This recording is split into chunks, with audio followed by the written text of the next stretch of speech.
Hello, everyone, and welcome to episode 64 of the Citrix session. I'm your host, Andy Whiteside. I've got Bill Sutton with me, Director of Services. Bill, I think you're busier. You're busy, right? You guys got a lot going on. We do have a lot going on. Really busy. Guys are booked out, but we do have availability on the team later this month. So don't hesitate. If you've got opportunities, reach out to your CE and we'll make them work. Yeah, that's good. Is this a rebound from COVID and pandemic and people not doing projects, or is this just a getting back to normal type of thing? I think a lot of it is a rebound. Finally, they're ready to get back to normal to some degree, but I think there's also some element of rebound. So it's a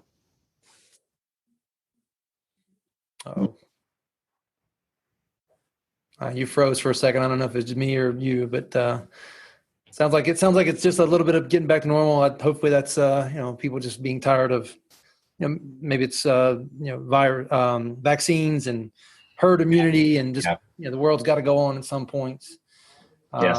I guess we're getting there. So Pete Downing's with us. Pete's our CMTO, Chief Marketing Technology Officer.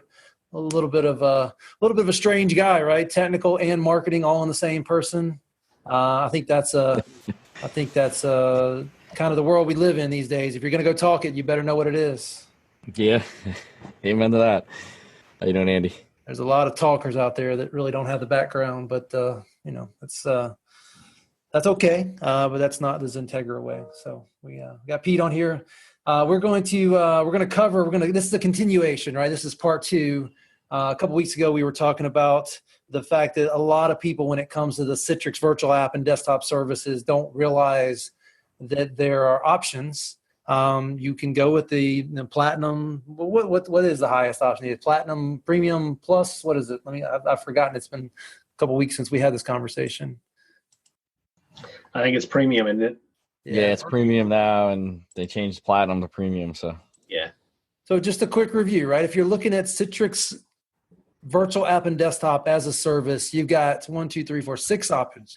You've got Citrix virtual desktop service, where you're just VDI. You got virtual desktop and app standard service. You've got Citrix virtual app, which is app only, service. You got Citrix virtual apps premium service. You got Citrix virtual apps and desktops advanced service, and you got Citrix virtual app and desktop premium service. And they range from $160 or $200 to up to what is the most expensive one? Like $500 or concurrent, right? Citrix virtual app and desktop premium concurrent. It's like $1,200 a user a year, right? Trying to look at my spreadsheet here, and I gotta blow it up bigger so I can see it. Anyway, it ranges in service and what you get, and our goal here today is to continue the conversation from a couple of weeks ago and talk about the different features of the different products. And last time we got to off our PDF we're working from here, or the website we're working from here, we got to remote PC access, which is where you can remote into your physical machines. Could be physical machines in the data center, but more than likely physical machines in your office or cubicle, which is an extremely valuable solution, especially in a day and age where we're all working from the office on Friday and Monday we weren't. Really powerful in the case of maybe PTO, and you still need to get back into your computer, but you don't want to carry it with you. Doing that from a hotel kiosk is, well, to be honest, it's something I just do for fun every once in a while because it's kind of cool to be able to do it, but it's certainly an applicable situation. So that takes us, guys, to the next feature. Says any device access. And I think this is just a fancy way of saying the fact that Citrix Workspace app works on just about every operating system, if not every operating system. And if you have to, you can just use the browser-based, HTML5-based Workspace app on the fly, which is what I end up doing from hotel kiosk a lot. That's what that is, right, Pete? Yeah, I'm trying to get my head around this one. So, so any device, any access, right? You're talking about that one? Yeah, the one that it's really just talking about the Workspace app or the Workspace app via HTML5 is what it's really talking about, I believe. And yeah, it's talking about the app itself and saying that the app itself is available on pretty much any medium. So whether you're HTML5, and I think Trevor, you would agree because Trevor joined us behind the scenes here. You're big. I believe in start with the web and kind of work your way from there. and the HTML experience is pretty nice. And Citrix made a very big effort, and we're all old guys here, to make it the same no matter what you're on. So if you're Linux, your iOS, your Android, your Mac, it's the same no matter what. So that's what this line item says to me. So if I had a little soundbite of a little applause, I would do it right now, but I'm just not that advanced in my podcasting experience here. But, huge accolades to Citrix, because a lot of the other players in the space just don't understand this yet, and maybe they never will. But that app experience on the endpoint has to be consistent. It has to be viable. It has to be feature rich. And you can't have something that works on Windows not work on the other ones. Citrix came to that realization, wow, about 10 years ago. And, kudos to them. They've done a good job of seeing that through.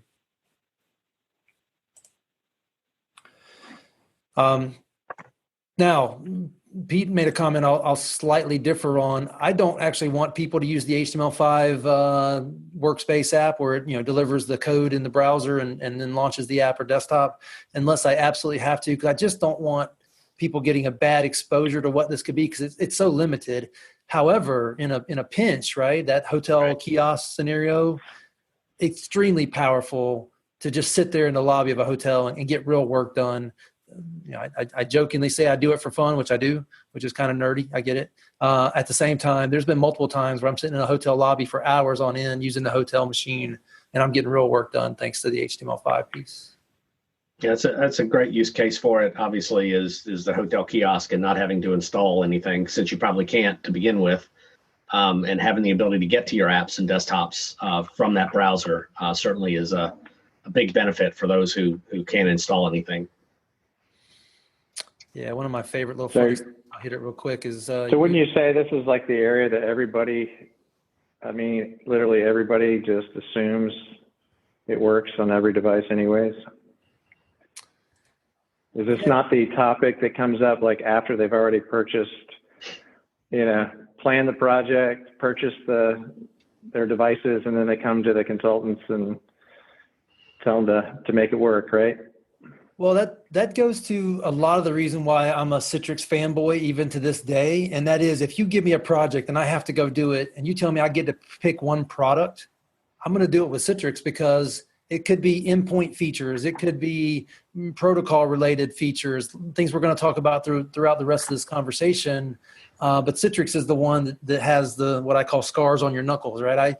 I can change this is going to sound funny, but I can change the battery in my 2002 BMW 330 because I've done it once or twice and screwed it up. And I know that sounds simple, but changing the battery in a BMW, no, not always simple.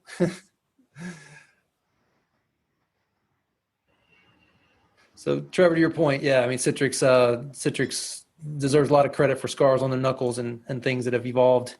And then upstarts like maybe WorkSpot or WVD that have a long way to go to get all those scars, and those scars are very valuable and reason why you might pay the delta. All right, the next one is a massive topic, and that is Citrix HDX technologies. I want to be clear for the group here. HDX is really just a marketing term that talks about the protocol for Citrix, or all the feature things associated with Citrix. And specifically here, we're really talking about the protocol. What us old guys know and love is ICA, Independent Computing Architecture Protocol, which, as I say it out loud, you realize how boring a name that is. So about 10 years ago, Citrix came out with the idea that they would call it HDX, High Definition Experience Technology, which in this document, really what it's talking about is the ability for the protocol to do a lot of very advanced things that we're going to go into more detail here in a minute. But Pete, would you agree that the most important thing about a Citrix conversation is the protocol and what that thing can do these days that's taken 30 years to evolve? Oh yeah, I mean, you go into any conversation, it's all about the user experience, and this is where Citrix has put a lot of their effort is on user experience, enhancing based on the previous topic we were just talking about, every and all devices, whether you're on a kiosk or on your own device. And then behind the scenes, it's this lovely technology. And yeah, I agree. It's a marketing term, and but let's call it what it is. It's a great protocol. Yeah. Here's a question, and one of the reasons why we're having this conversation today is: do I have to buy the most expensive version of Citrix to get the beautiful HDX Technologies protocol, or can I buy the cheapest one? You get it no matter which one you buy. You get it no matter which one. And that's the thing we want people to know is if you're, and this is where we started the last conversation, if you're coming to me and telling me Citrix is too expensive and that's why you're not adopting it, then you don't know about the options, because some of these really aren't that expensive. And they all come with the most magical piece, which is protocol and all the things the protocol can do. There are a few exceptions, like just to call out, I think some of the optimizations, some of them they are included in, they're not included in standard, but they're included in premium, like the Teams optimization, just for one kind of pops out, but for the most part, you're getting all the goodness, even in the standard. So Trevor, if I told you could have WorkSpot Premium, or you could have Citrix Standard or Advanced for about the same price, which one would you choose? Yeah, you got to go with Citrix. You got to go with Citrix. There's value in those scars. Yeah. All right, next topic here is HDX 3D Pro. This is the ability to have GPUs in your VDI, specifically your VDI, right? HDX 3D is the server desktop version of this, but HDX 3D Pro is the ability to put a GPU in your system and then make that available through the virtual desktop to reduce the impact on your CPU and allow GPU consumption as well as advanced protocol delivery. Again, available in all the options. Trevor, I know you've done a lot of work with this one. You want to just kind of elaborate on what HDX 3D Pro is? Yeah, I think you covered it from a high level there pretty well. I mean, just there's a couple different use cases, right? In the past, especially when this came on the scene back in the day, I think Boeing was the first customer that worked with Citrix and NVIDIA to get this feature on the board. But it was all about those design applications, engineering design that require GPU, and they wouldn't run without it, right? So that was that's one of the use cases for HDX 3D Pro, and that's kind of been what it's been used for most people, but that need that. But over as prices and technology has changed, like with NVIDIA and their grid technology allows you to carve up the actual physical GPUs. So now, we're looking at use cases for just improving the average user's desktop experience for video, real-time video, whether it's Teams, whether it's YouTube or whatever it might be. So where you can actually just carve just a slice of that GPU up, that memory up for them, maybe a couple gigs for each of those desktops, and just changes everything for a lot of these, as far as the performance goes. So I got a pretty standard talking point I have in this conversation. Pete Downing, how many computers have you bought, like physical computers, PCs, in the last 20 years that didn't have a graphics card in it of some type, even if it was system board integrated? Zero. I mean, they all have them. So. They all have them. And when you tell your user, you're going from a nice computer, $800, $8,000, whatever it is. Now you're going to have a virtual computer, and by the way, you have to give up your graphics card. That's a moment you should go, well, should I? Do I really have to give up my graphics card? Because these applications, as Trevor alluded to, some of them required it, but almost all of them, including things like Outlook and Word and PowerPoint, common everyday apps these days, they don't require it, but they expect it and they like it. So ripping that out and saying, okay, now everything's virtualized, all your processor is going to be virtualized through the CPU. That's a question you should ask yourself. Should I really give that up for the sake of saving some money, or is my user experience more important? Hey, Bill, any other comments on this topic specifically? No, I've been in a couple of situations where it's been deployed. It works really well. It's a really good technology, and especially for those Really not just for those specific 3D apps, like AutoCAD and things like that. It'll help. It'll help, like Trevor referred to, some of the audio and video capabilities of some of the work from home and collaboration software, as well as standard Microsoft Office. PowerPoint uses some of those custom graphics use 3D rendering. So obviously having a GPU will improve performance. So here's you remember when you went from like Office 2010 or whatever it was to, I don't know if it was a 13 that it came, 13. the ribbon became, a 3D GPU Right. monster.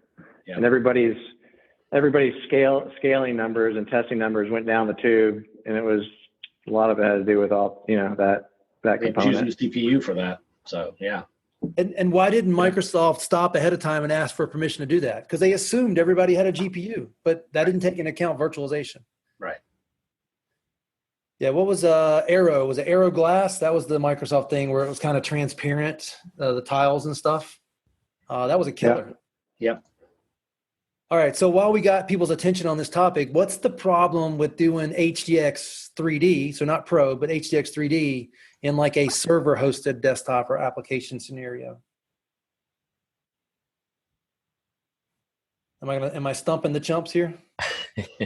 I would say, resource hogging, but if you're using a great technology with NVIDIA, you can slice up the GPU accordingly. Right. So, well, that's actually, you're actually right. But the second part is wrong. And here's the problem: when you're doing this in a multi-session operating system where you may have 2 users or 20 users, you're now relying on the application to be fair about sharing the GPU. And in that case, you can't, right? And so one of the natural benefits of VDI is you're isolating people within VMs. Therefore, their use case doesn't trump everybody else's on the machine's use case. And so can you do GPU in multi-session server OSs? Yes. Do you have to test it and be careful that it doesn't create a race condition or an out-of-control situation for all the other users on that same server? Yes. So there's it's doable, not totally supportable, and that's because applications may not be smart enough to act properly in that scenario. Mm-hmm.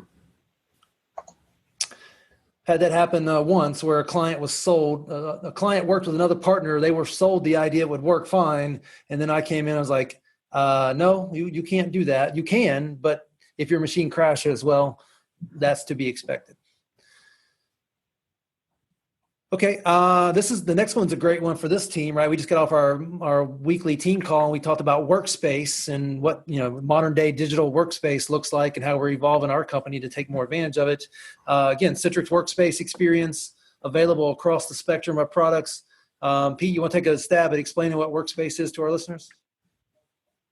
Sure. To me, workspace is a place I can log into and see all my my apps, my desktops, my data, and it's all aggregated in one view. And when I say apps, I'm also including not only, physical apps that are running on a server somewhere in the traditional XenApp sense, but also SaaS-based applications that require SSO or even hosted web applications that require SSO. So to me, this is about truly digitizing my workspace into one single pane of glass. Now, parallel to that, we could probably spend another 20 minutes, 30 minutes talking about micro apps, but you can have micro apps which come through as actions, and actions simplify mundane tasks. So, for example, submitting a help desk ticket, in ServiceNow, or looking at, in our case, submitting a new lead without having to log into Salesforce, things like that. So there's a lot of cool things above and beyond just presenting apps, desktops, and data. So Pete, it's interesting, this document, when it calls out this particular feature in this section, doesn't say workspace with intelligence. I think, is that just implied here? Yeah, that's actually a good point, Andy. Maybe it's not implied, but I assume that intelligence is going to come with it. But I think you have to have the premium service to get intelligence. But I may need to dig deeper on that one. So yeah, good catch on that one. which, for me, that's interesting. I started bringing it up on our call a while ago and I didn't. That's step two. And what we're working on internally is not only getting the apps in there and our desktops in there, but getting the activity and the actions to start popping up so people truly can work from within one place without having to go to the Windows desktop, which has been by default our workspace and Outlook and things like that. Okay, next one sounds trivial, but it's really important, and that's the Citrix storefront, which is missing a checkbox on number 2. I got to go scroll up and see what that's all about. But Citrix storefront, Bill, you want to take a stab at explaining what that is? Sure, of course. Citrix storefront, what it says in the document, but for our listeners, I mean, basically, it's the interface that you see when you log in to get your Citrix apps. It aggregates all the resources and presents the icons to the user. They launch them from there. It's kind of the landing page and the foundation for access, particularly internally. Obviously, if you're external, there'll be something in the middle, the Citrix ADC. But storefront aggregates all those resources from your Citrix virtual apps and desktops environment and presents them to the user based on their role. Yeah, and I think. Oh, sorry. Well, real quick on this one. And I should have been more specific on that. It's the on-prem version for those hybrid write scenario this is talking about. Mm-hmm. And so, storefront functionality is just baked into workspace service or into the workspace point of access. But this is talking about the storefront piece, which Bill did a good job describing, but talking about specifically the ability to run it on premises. And for whatever reason, it's not included in the Citrix virtual app and desktop standard service. Yeah. I find that interesting. Yeah, that's because the standard service is for kind of Azure. It's very Azure focused, or cloud CMD, isn't it, Pete? That's the old Citrix managed desktops feature, what they used to call it, right? Yeah, and the standard that's just standalone standard is for any cloud. The standard for Azure specifically is their desktop as a service cloud. Yeah. But either way, standard is more focused on cloud. So they're trying to push customers to use the workspace service when they do that. So, yeah. Okay. Well, I guess it makes sense that they wouldn't include that in the most basic service they have, but it seems a little odd, but I guess most people aren't adopting that one, but you could. And if you're going to use the workspace provided by Citrix, then which we as a company have moved 100% to, then you could still adopt that level and be just fine. Look, if XenTegra can do it that way, likely is you can do it that way. Okay, next section here talks about Microsoft Teams optimization, not included in the Citrix desktop service, which I think really is the Citrix managed desktop piece, or maybe not. Maybe that's okay. I'm confusing myself here, but the Teams optimization is available in all but the Citrix desktop standard service. Trevor, I know you got a lot of experience with you and your team working with that one. You want to explain what the Teams optimization is for our listeners that don't know? Yeah, sure. So typically when Citrix talks about anything optimization, a lot of times if we kind of dig into it, it does especially when we're talking about a virtual desktop type of optimization, they're offloading that process to the endpoint. And that's essentially what they're doing here, is that they're certain parts of that, of the team's, communication and processing is done at the endpoint. So you need the proper workspace client, in order to run that.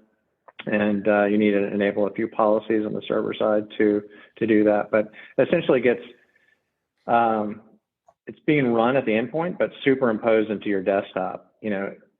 It sounds really a little bit crazy, but from an end user experience perspective, you really can't tell the difference. And that magic's provided by the Citrix Workspace app, knowing how to kind of hijack that and make it and use local resources, but make it look and feel as if it's in the virtual desktop, right? Yeah. So at the end of the day, you can't, with a lot of this stuff, if you've got a lot of latency, you've got, restricted resources, there's not a lot of ways to get around that. But the tried and true is, run it at the endpoint and superimpose it. And that's ultimately how they achieve success with a lot of this stuff. Yeah. And that ties hand in hand with the next one, which is the same thing, but Skype for Business, which is, has its origins in the same place. Pete, anything Trevor didn't cover on the optimizations for Team and Skype for Business that you want to make sure listeners hear?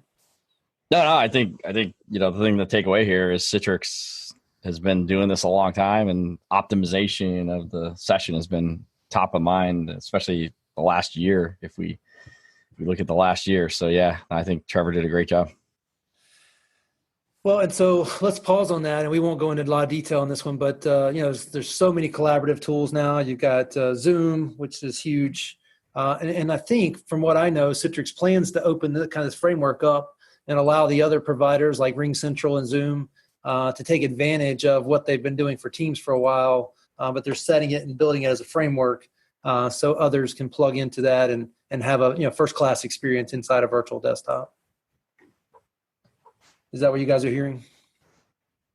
That's what I'm hearing, yeah. And it's getting better and better.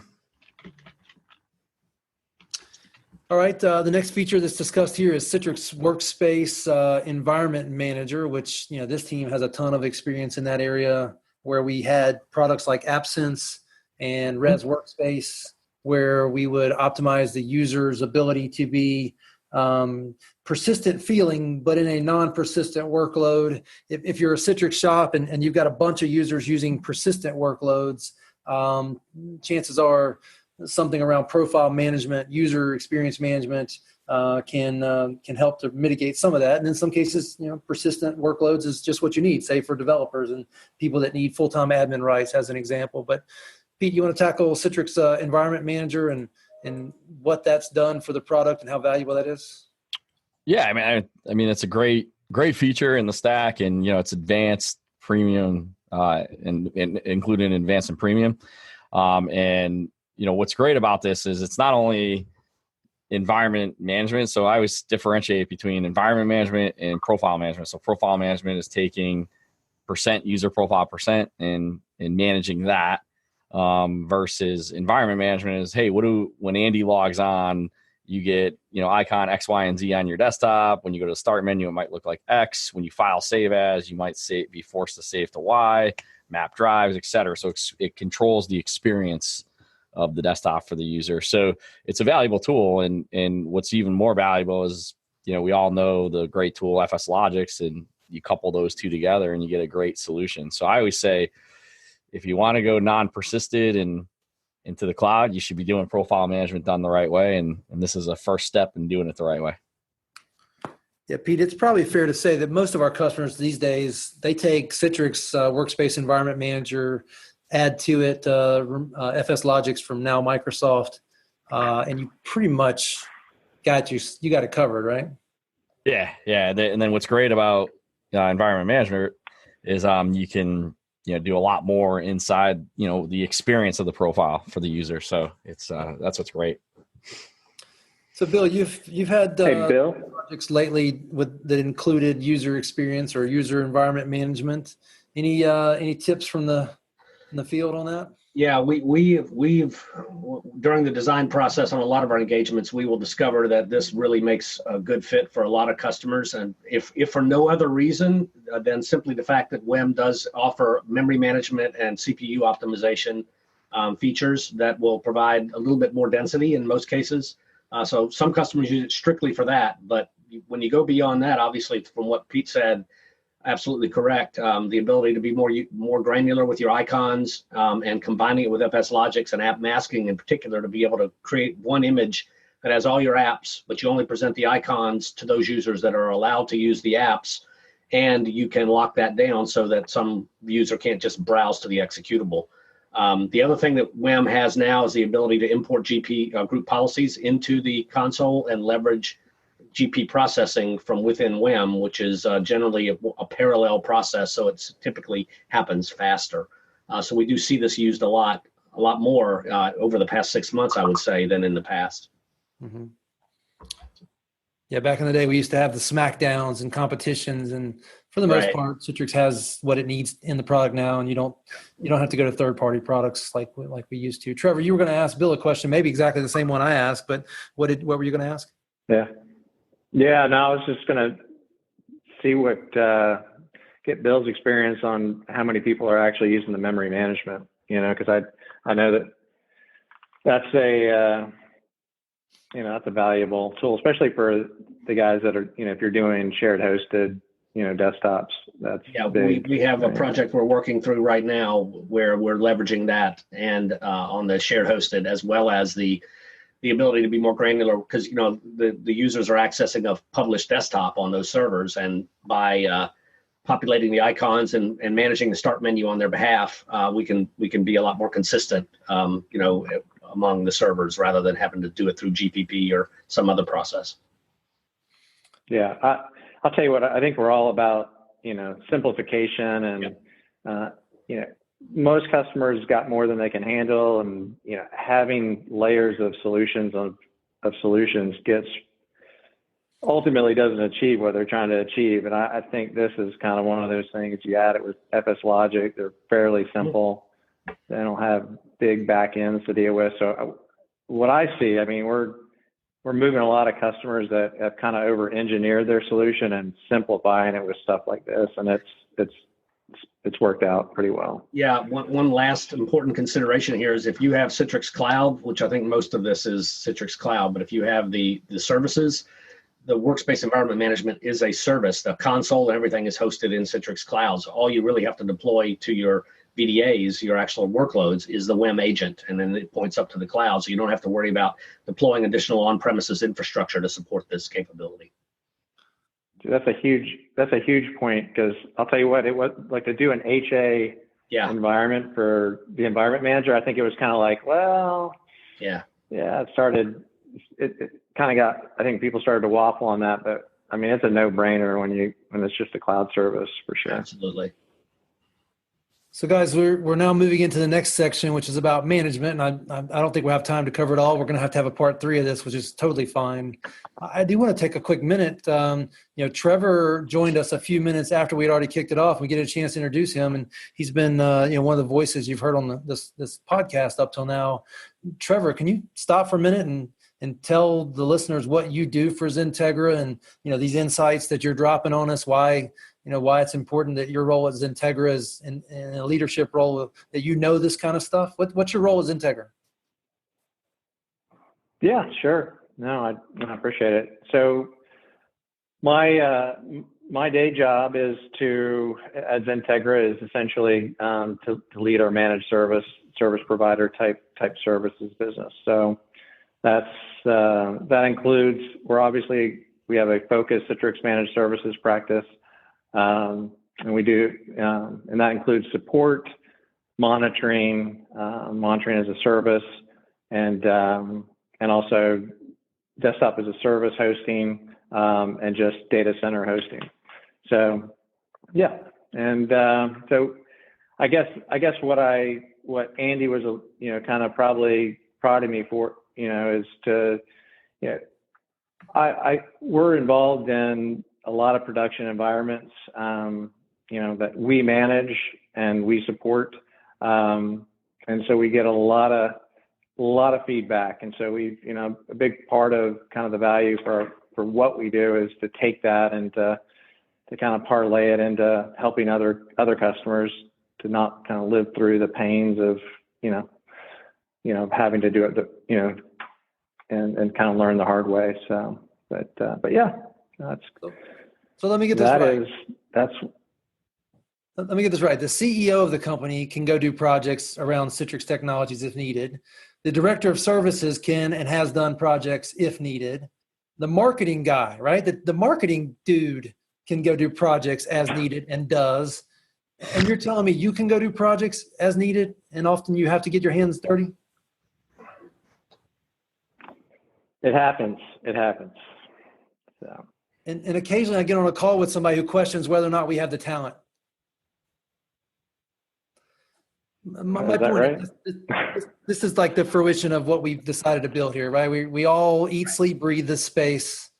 and across the leadership plane, other than like the back office folks, this is what we do and have done for multiple decades. All right, let's move on. The next topic here is around unified communications. Bill, I'll let you take this one. I think you mean Unified Management Console. I'm totally screwed that up. Unified Management Console. Okay. Yes. Just want to make sure I wasn't in the wrong place. So yeah, this is this is this is the Citrix Studio that on-premises customers have come to understand and know. That's replicated in the cloud, and it's the same interface that you're used to on premises, and it's the same interface across all these various versions. They have added an HTML5 or a web-based management framework, which is actually pretty solid. I think it's in beta still, right, Pete? But it appears to be pretty solid. I've used it a number of times with customers, showed it to them, and that sort of thing. So this is really just about being able to manage your overall environment from one place. I hesitate to use the term, but I will, just to watch everybody cringe. Single pane of glass, right? I was just gonna say that. Yeah. But no, you're right. The HTML5 version is pretty darn solid, and there's still a lot of features that are in quote unquote preview. But I'm telling you right now, the thing is peppy and it's fast, and it looks like the webified version of Studio. Exactly. It's pretty solid. I gotta say, kudos to the PM team on that. So, well, it took them a while to get that going, but now one of the most interesting things about that whole concept is for 5 years, Citrix was able just to use their own technology to surface the console using a seamless HTML-based app to do it. Yeah, and that's what's pretty cool is they had a shared studio basically per tenant. Using their own technology, and it was solid, I gotta say. And they even tuned it to be a little bit more peppy than what you have on premises. But at the end of the day, it's been a long time coming. I've done a project where you take a clunky console and move it to web, and it takes years. It does. Yeah. And that's available across the spectrum of the different services. Right. Next section here talks about custom delegated administration. Pete, you want to take that one? Yeah, I mean, let's face it. There's different roles within your organization. We'll use Trevor's org as an example. He's got help desk folks. He's got his tech guys. Bill's got consultants, and you don't want everybody getting in and having full access. So you do role-based administration. And what's cool about this is, you can still do it tried and true on premises in the studio on premises, but you can also do it up in the cloud UI, and the cloud UI is very robust, and you can lock down pretty much every node within Citrix Cloud across Citrix Virtual Apps and Desktop Standard all the way up across the stack. So it's pretty nice to be able to do this delegated administration. And the only one that's you notice is unticked is because the desktop as a service there really isn't much RBAC yet built into that. It's almost like an all or nothing UI.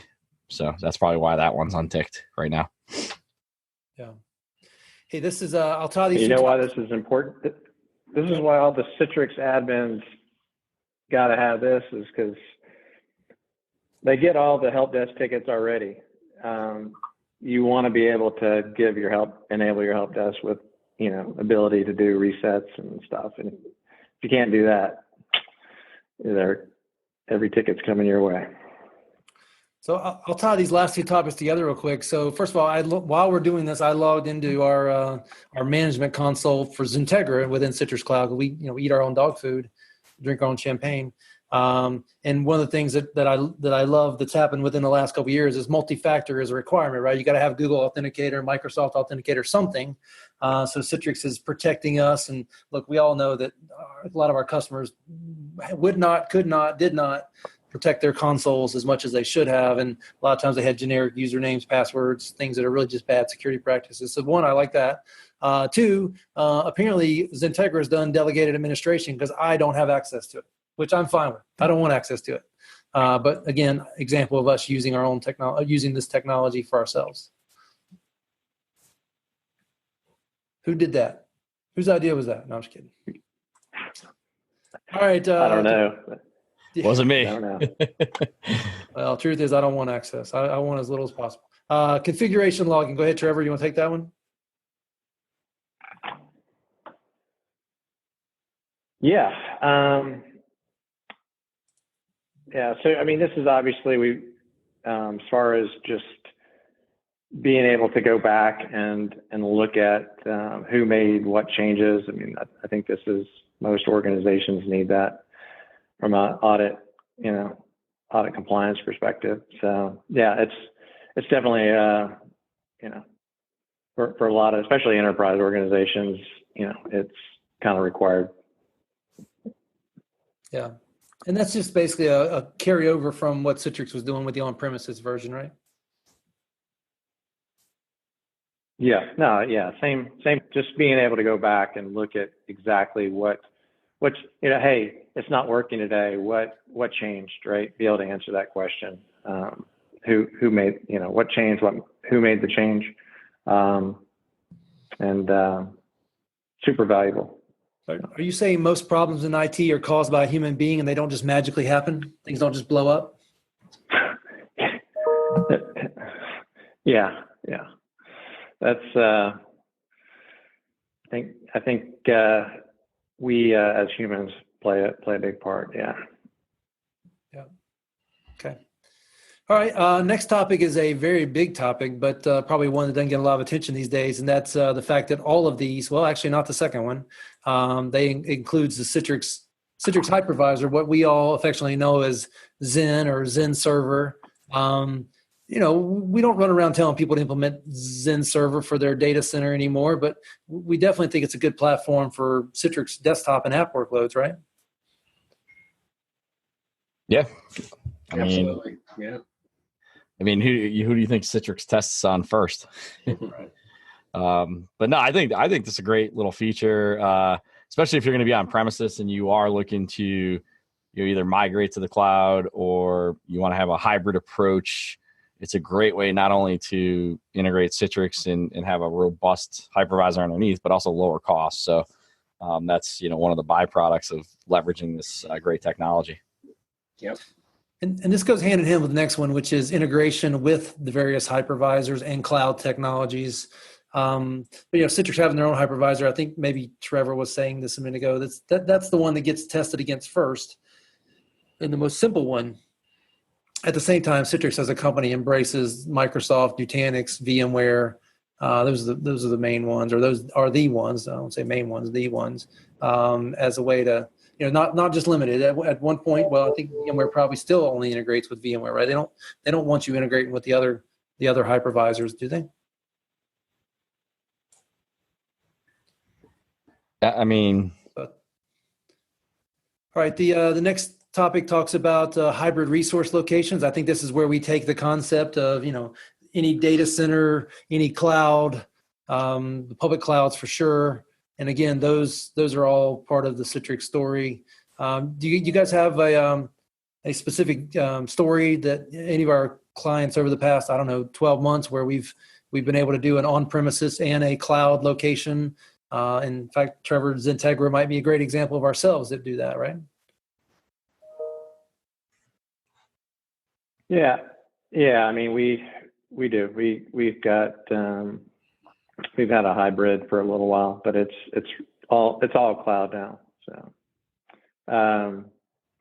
well, as far as the actual resource location, we leverage our own cloud. We leverage Azure. So I guess we do currently. Let's stop. Straddle both. Little lesson real quick in all this. So Citrix Virtual App and Desktop as a Service, that's what's known as a PaaS, Platform as a Service, and we leverage that, and our customers leverage that quite often. But then when it comes to hosting the VDA workloads, right, we do that in our own data center, which is a cloud to us for the rest of the company, but we do that within our own racks on our own gear. And Trevor, that's primarily just because we want to control our own destiny in terms of cost and performance? Well, we there's a number of different reasons, but we have our data center. We want to be users of that data center and that cloud. But but there's elements of it that it does give us more control at that layer 2 and some other elements as we and when it comes to DR, gives us some other options as well. So it's But because we use the Citrix cloud service for our own use case, and that's the platform as a service, if I said to either one of you three guys, hey, we need to go spin some desktops up in Azure, how long would that take, right? How long would that take? Pete, how long would it take if I told you we use Citrix virtual app and desktop service, aka Workspace, I need desktops in Azure, how long would that take you? It would take less than a day, if depending on the number. Yeah. So if you just said, hey, Pete, I need this and vanilla as possible, we could do it in less than a day, easily. Yeah. So and by the way, let's pause and talk about this one real quick. About a year ago, Citrix decided they would no longer, in the on-premises version, support public clouds like Azure, AWS, GCP. So if you're listening to this and you do have one of those in your future, in your near future, in your mid to long-term future, you really need to be looking at the as a service offering and not the on-premises version. You're very much limiting yourself if you go that route. Yeah, that's right. Pretty much the last one that supports that is the 1912 LTSR, where you can put all the infrastructure in the cloud. After that, there's a couple of versions I think that will still register properly, but once you get beyond some of the CRs after that, then it just flat out won't work unless you're registering the Citrix Cloud. The other thing about Citrix Cloud and hybrid resource locations is we've got a number of customers that have on-premises resource locations and cloud resource locations.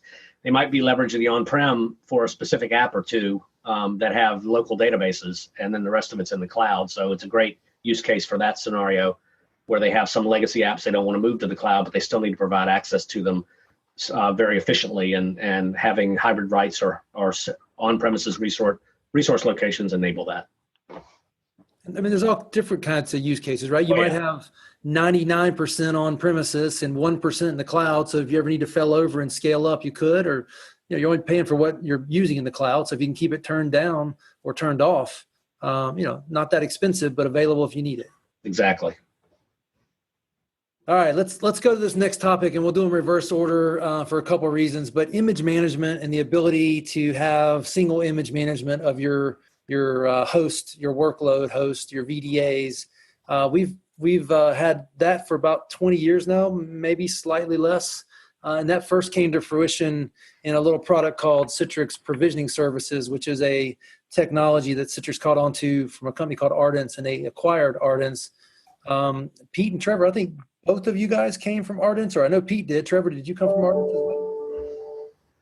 What's funny is I got hired at Ardence, and then the same day Citrix bought them.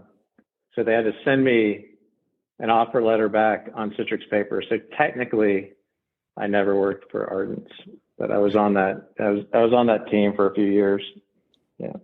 And what was your honest answer? What was your honest thought when you found that out? Were you like, yeah, that's a no-brainer? Or were you like, oh, no, I want to work for Ardence? Well, I think there was an understanding that they're about to be bought by some large entity. So I thought it made sense compared to some of the other people that were looking. Pete, who else was on the target list? There was, some big companies. I don't know, like IBM and some others were looking at. Yeah, it was like Citrix, IBM. I know Dell looked at it at some point, and Citrix chopped down the fastest. Well, didn't Dell license the technology? They didn't ever bought it, but they licensed them. Yeah, they actually had a technology where they embedded it into their build process, so you could order machines and then have it fully embedded. I actually wrote a big paper on it back in the day, and it's pretty cool. And a guy named Will Hornkel, who used to work with Trevor and I, was one of the key guys that got that done. And so they were one of the first early adopters. That's where we met a lot of the Dell guys and got into a lot of the Gov accounts that Ardence was pretty good at. So. Well, guys, you know what? Let's do this. We're out of time for today. Let's leave this as our cliffhanger, which, probably do a really bad job of, but let's leave this provisioning services story and the machine creation story for part 3. Because as you guys know, well, at least a couple years ago, that would have been a knockout, drag out, knockdown fight to talk about that. But I think that day is over, especially when you start talking about cloud integration. But let's leave it here.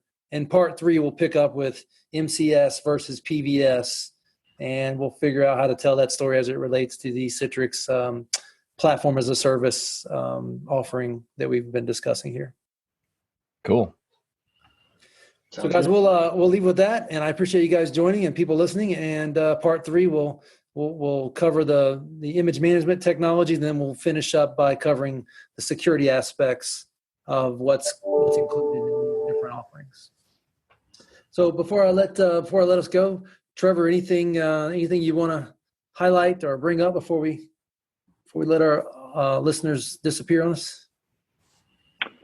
No, I think I'm good, and I guess we'll pick this up here next week or whenever, I guess, or next. When is it? Next month? It'll probably 2 or 3 weeks out. I guess for your sake, your team's busy, but I know they always want more customers. So if there's someone out there looking for assistance with their, if nothing else, just a minimal support contract from us, that managed services, maybe hosting, you guys are available and ready for the phone call, right? Yeah, no, for sure. We're if you're looking for someone to help offset what in your Citrix environment, or we are obviously would love to talk with you. Okay. And Pete, I hesitate to ask this. I know you got a lot going on. Anything you want to socialize while we have our listeners? No, just we do our webinar Wednesdays every week, and this week we have our friends from Control Up joining us, so I'm excited about that. It's been about a few months that they've joined us, so they got a lot of great updates. Yeah, watching the meteoric rise of a company built around helping the Citrix admin, that's been a lot of fun. So Bill, I know you're in the trenches, but always looking for new talent to join the team. And if people are interested in joining a real Citrix practice, I guess that's one aspect of what you would like people to know. Anything else? That's it. Obviously, if any of our listeners need Citrix help, reach out to me, reach out to Andy, reach out to your CE. Yeah, absolutely. Well, guys, with that, I'll let you go. I appreciate the listeners, appreciate you guys joining, and we'll schedule part 3 and we'll knock this out. There's a lot of features to cover in the Citrix world.